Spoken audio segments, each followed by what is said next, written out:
بسم اللہ الرحمن الرحیم۔ آج کی ویڈیو میں ہم سنیں گے ذوالقرنین کون تھے، انہیں سکندر کا نام کیوں ملا گیا اور یاجوج ماجوج کون ہے۔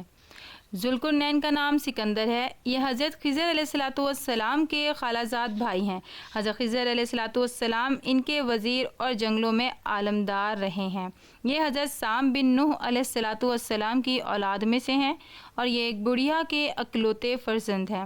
حضرت ابراہیم خلیل اللہ تعالیٰ علیہ السلام کے دست حق پرست پر اسلام قبول کر کے مدتوں ان کی صحبت میں رہے اور حضرت ابراہیم خلیل اللہ علیہ السلام نے ان کو کچھ وصیتیں بھی فرمائی تھیں۔ صحیح قول یہی ہے کہ یہ نبی نہیں بلکہ ایک بندہ صالح ہے جو ولایت کے شرف سے سرفراز رہے۔ حضور صلی اللہ علیہ وسلم نے فرمایا کہ یہ ذوالقرنین دو سینگوں والے کے لقب سے اس لیے مشہور ہو گئے کہ انہوں نے دنیا کے دو سینگوں یعنی دونوں کناروں کا چکر لگایا تھا، اور بعض کا قول ہے کہ ان کے دور میں لوگ کے دو کرن ختم ہو گئے، 100 برس کا ایک کرن ہوتا ہے، اور بعض کہتے ہیں کہ ان کے دو گیسو تھے اس لیے ذوالقرنین کہلاتے ہیں، اور یہ بھی ایک قول ہے کہ ان کے تاج پر 2 سینگ بنے ہوئے تھے، اور بعض اس کے قائل ہیں کہ خود ان کے سر پر دونوں طرف ابھار تھا جو سینگ جیسا نظر آتا تھا، اور بعضوں نے یہ وجہ بتائی کہ چونکہ ان کے باپ اور ماں نجیب الطرفین اور شریف زادے تھے اس لیے لوگ ان کو ذوالقرنین کہلانے لگے۔ اللہ تعالیٰ نے ان کو تمام روئے زمین کی بادشاہی عطا فرمائی تھی۔ دنیا میں کل 4 بادشاہ ایسے ہوئے جن کو پوری زمین کی پوری بادشاہی ملی۔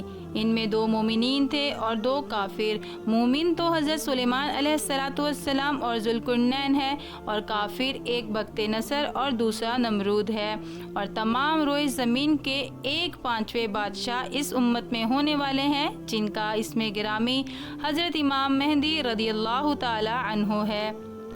قرآن مجید میں حضرت ذوالقرنین کے 3 سفروں کا ذکر ہے۔ پہلا سفر جو حضرت ذوالقرنین نے پرانی کتابوں میں پڑھا تھا کہ سام بن نوح علیہ السلام کی اولاد میں سے ایک شخص آب حیات کے چشم سے پانی پی لے گا تو اس کو موت نہ آئے گی، اس لیے حضرت ذوالقرنین نے مغرب کا سفر کیا۔ آپ کے ساتھ حضرت خضر علیہ السلام بھی تھے۔ وہ تو آب حیات کے چشم پر پہنچ گئے اور اس کا پانی بھی پی لیا، مگر حضرت ذوالقرنین کے مقدر میں نہیں تھا، وہ محروم رہ گئے۔ اس سفر میں آپ جانب مغرب روانہ ہوئے تو جہاں تک آبادی کا نام و نشان ہے وہ سب منزلیں طے کر کے آپ ایک مقام پر پہنچے کہ انہیں سورج غروب کے وقت ایسا نظر آیا کہ وہ ایک سیاہ چشم میں ڈوب رہا ہے، جیسا کہ سمندری سفر کرنے والوں کو آفتاب سمندر کے کالے پانی میں ڈوبتا نظر آتا ہے۔ وہاں ان کو ایک ایسی قوم ملی جو جانوروں کی کھال پہنے ہوئے تھی، اس کے سوا کوئی دوسرا لباس ان کے بدن پر نہیں تھا، اور دریائی مردہ جانوروں کے سوا ان کی غذا کا کوئی دوسرا سامان نہیں تھا۔ یہ قوم ناسک کہلاتی تھی۔ حضرت ذوالقرنین نے دیکھا کہ ان کے لشکر بے شمار ہیں اور یہ لوگ بہت ہی طاقتور اور جنگجوار ہیں، تو حضرت ذوالقرنین نے ان لوگوں کی گردنیں اپنی فوجوں کا گھیرا ڈال کر ان لوگوں کو بے بس کر دیا، اور چنانچہ کچھ تو مشروف با ایمان ہو گئے اور کچھ آپ کی فوجوں کے ہاتھوں مقتول ہو گئے۔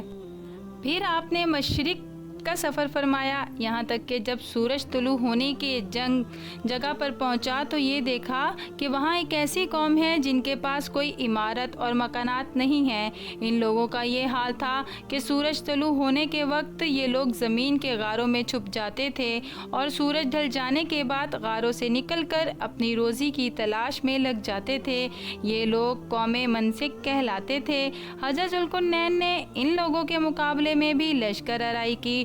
جو لوگ ایمان لائے ان کے ساتھ بہترین سلوک کیا، اور جو اپنے کفر پر اڑے رہے ان کو تنبیہ کر دیا۔ تیسرا سفر آپ نے شمال کی جانب سفر فرمایا، یہاں تک کہ 2 پہاڑوں کے درمیان میں پہنچے تو وہاں کی آبادی کی عجیب و غریب زبان تھی۔ ان لوگوں کے ساتھ اشاروں سے بامشکل بات چیت کی جا سکتی تھی۔ ان لوگوں نے حضرت ذوالقرنین سے یاجوج ماجوج کے مظالم کی شکایت کی اور آپ کی مدد کے طالب ہوئے۔ یاجوج ماجوج نوح علیہ الصلوۃ والسلام کی اولاد میں سے ایک فسادی گروہ ہے اور ان لوگوں کی تعداد بہت ہی زیادہ ہے۔ یہ لوگ بلا کے جنگجار، خون خوار اور بالکل ہی وحشی اور جنگلی ہیں جو بالکل جانوروں کی طرح رہتے ہیں۔ موسم ربیع میں یہ لوگ اپنے غاروں سے نکل کر تمام کھیتیاں اور سبزیاں کھا جاتے تھے اور خشک چیزوں کو لاد کر لے جاتے تھے۔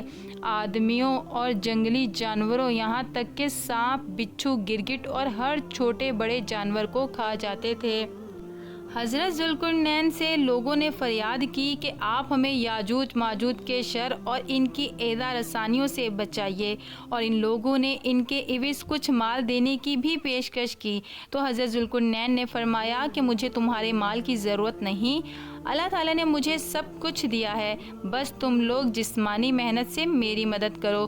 چنانچہ آپ نے دونوں پہاڑوں کے درمیان بنیاد کھدوائی۔ جب پانی نکل آیا تو اس پر پگھلائے تانبے کے گاڑ سے پتھر جمائے گئے اور لوہے کے تختے نیچے اوپر چن کر ان کے درمیان میں لکڑی اور کوئلہ بھر دیا اور اس میں آگ لگوا دی۔ اس طرح یہ دیوار پہاڑ کی بلندی تک اونچی کر دی گئی اور دونوں پہاڑوں کے درمیان کوئی جگہ نہ چھوڑی گئی۔ پھر پگھلایا ہوا تانبا دیوار میں پھیلا دیا گیا، جو سب مل کر بہت ہی مضبوط اور نہایت ہی مستحکم دیوار بن گئی۔ حدیث شریف میں ہے کہ یاجوج ماجوج روزانہ اس دیوار کو توڑتے ہیں اور دن بھر جب محنت کرتے کرتے اس کو توڑنے کے قریب ہو جاتے ہیں تو ان میں سے کوئی کہتا ہے کہ اب چلو باقی کو کل توڑ لیں گے۔ دوسرے دن جب وہ لوگ آتے ہیں تو خدا کے حکم سے وہ دیوار پہلے سے بھی زیادہ مضبوط ہو جاتی ہے۔ جب اس دیوار کو ٹوٹنے کا وقت آئے گا تو ان میں سے کوئی کہے گا کہ اب چلو انشاءاللہ تعالیٰ کل اس دیوار کو توڑ ڈالیں گے، تو ان لوگوں کے انشاءاللہ تعالیٰ کہنے کی برکت سے اور اس کلمے کا یہ ثمرہ ہوگا کہ دوسرے دن دیوار ٹوٹ جائے گی۔ یہ قیامت قریب ہونے کا وقت ہوگا۔ دیوار ٹوٹنے کے بعد یاجوج ماجوج نکل پڑیں گے اور زمین میں ہر طرف فتنہ و فساد اور قتل و غارت کریں گے، چشموں اور تالابوں کا پانی پی ڈالیں گے اور جانوروں اور درختوں کو کھا ڈالیں گے۔ زمین پر ہر جگہ پھل، سب سبزیاں، ہری سبزیاں، سب کھیتی کھا جائیں گے، مگر مکہ مکرمہ اور مدینہ طیبہ، بیت المقدس، ان تینوں شہروں میں یہ داخل نہ ہو سکیں گے۔ پھر حضرت عیسیٰ علیہ الصلوۃ والسلام کی دعا سے ان لوگوں کی گردنوں میں کیڑے پیدا ہو جائیں گے اور یہ سب ہلاک ہو جائیں گے۔ قرآن مجید میں اللہ تعالیٰ فرماتا ہے، یہاں تک کہ جب کھولے جائیں گے یاجوج ماجوج اور ہر بلندی سے ڈھلکتے ہوں گے۔ اللہ تعالیٰ ہمیں یاجوج ماجوج کے فتنے سے بچائے اور اپنے ایمان پر ثابت قدم رکھنے کی توفیق عطا فرمائے، آمین۔